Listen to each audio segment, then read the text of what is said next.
आज की इस क्लास के अंतर्गत देखिए, आज हम क्लास 10th सब्जेक्ट मैथ अध्याय 4 की प्रश्नावली 4.3 का पहले सवाल का तीसरा सवाल देखेंगे।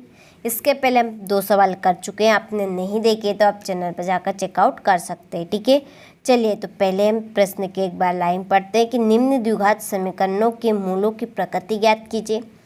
यदि मूलों का अस्तित्व हो तो उन्हें ज्ञात कीजिए। ठीक है, क्या है प्रश्न की द्विघात समीकरणों के मूलों की प्रकृति ज्ञात करनी, यदि मूलों का अस्तित्व हो तो उन्हें ज्ञात कीजिए। ठीक है, तीसरा सवाल ये हमारा 2x² - 6x + 3 = 0। तो ये मैंने यहाँ पे सवाल को नोट कर लिया है। ठीक है, चलिए इसको हल करते हैं।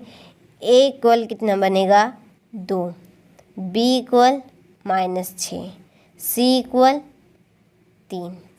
ठीक है, इसमें फार्मूला लगाएंगे हम d = b² - 4ac। ठीक, b² यानी कि -6/2।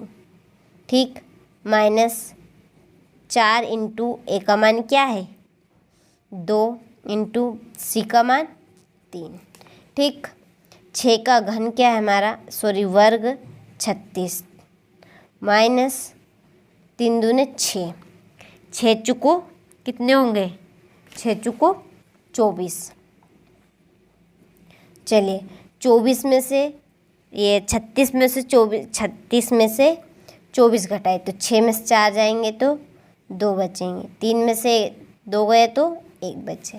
ठीक है, यहाँ पे आंसर किस में आए हमारा प्लस में आएंगे। तो मूल यहाँ पर कैसे है, मूल वास्तविक है। ठीक है, तो अतः मूल वास्तविक है। कैसे वास्तविक है, वास्तविक है यानी कि इसका अस्तित्व है। तो हमें मूल ज्ञात करने, इसके लिए हम एक और फार्मूला लगाएंगे इसमें, ये वाला -b √b² - 4ac। ठीक, बटे में आपका आएगा 2a। वही मान रखने हैं आपको इस फार्मूले में भी। -b यानी कि -6, हमारे इस सवाल में भी 6 है।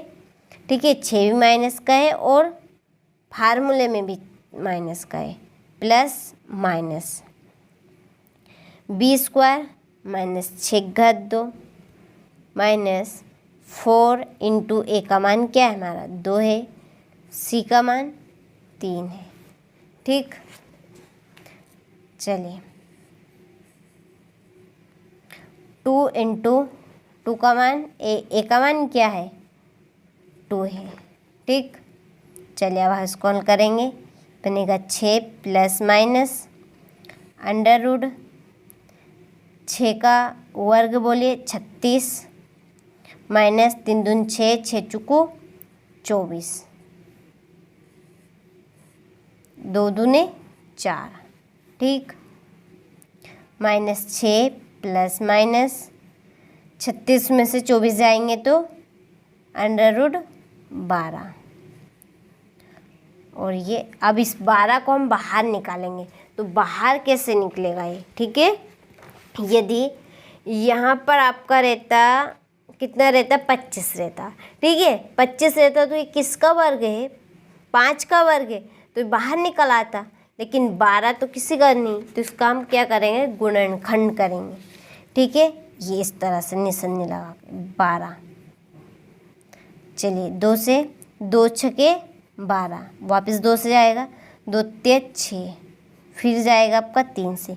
अब जिसका जोड़ा बन चुका है, जोड़ा 2 का जोड़ा बनेगा। ठीक है, 2 2 के जोड़े, तो 2 का बन गया आपका जोड़ा, तो ये बाहर आ जाएगा, अंदर कौन बचेगा ये 3 बचेगा अंदर। ठीक है, तो हम यहाँ पे लिखेंगे -6 प्लस और माइनस के नहीं, ये तो प्लस के ही है हमारा। ठीक है, 2√3 बटे में 4। अब एक बार हम धनात्मक चिन्ह लेंगे और एक बार हम ऋणात्मक चिन्ह लेंगे। ठीक है, चलिए तो एक बार हम धनात्मक चिन्ह लेंगे और एक बार हम ऋणात्मक चिन्ह लेंगे। ठीक है, तो यहाँ पे देखिए ये 6 प्लस 2√3 बटे क्या आएगा आपका 4 आएगा। ठीक है, चलिए यहाँ पर लिखेंगे हम 6 प्लस 2√3 बटे कितना आएगा आपका 4। ठीक है, ये आएगा 4। अब हम यहाँ से कॉमन निकालेंगे। क्या निकालेंगे? कॉमन निकालेंगे। ठीक है, इसमें से कॉमन आएगा आपका 2। ठीक है, 6 को हम लिख सकते हैं 2 × 3 के रूप में, तो 2 यहाँ से कॉमन आ जाएगा, कॉमन निकल गया। ठीक है, 2 × 6 प्लस √3 बटे कितना आएगा 4। अब हम इसको काट देंगे, 2 दूने 4। ठीक है, तो क्या बचेगा 3 प्लस √3 बटे में 2। इसी प्रकार से नंग करेंगे हम। इधर हम माइनस का चिन्ह लेंगे तो ये बनेगा 6 माइनस 2√3 बटे में 4। ठीक है, कॉमन निकालेंगे हम इसमें से भी, 2 कॉमन आ जाएगा, यह हो जाएगा आपका 2 × 6 माइनस √3 बटे में 4। इसको काट देंगे, 2 दूने 4। ठीक है, बचेगा क्या 3 माइनस √3 बटे 2। ये हमारे अभिष्ट मूल। ठीक है, अतः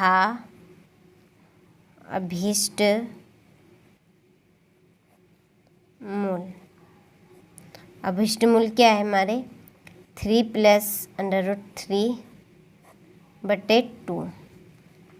इसके बाद में 3 माइनस √3 बटे 2, और यहीं पे हम लिख देंगे आंसर।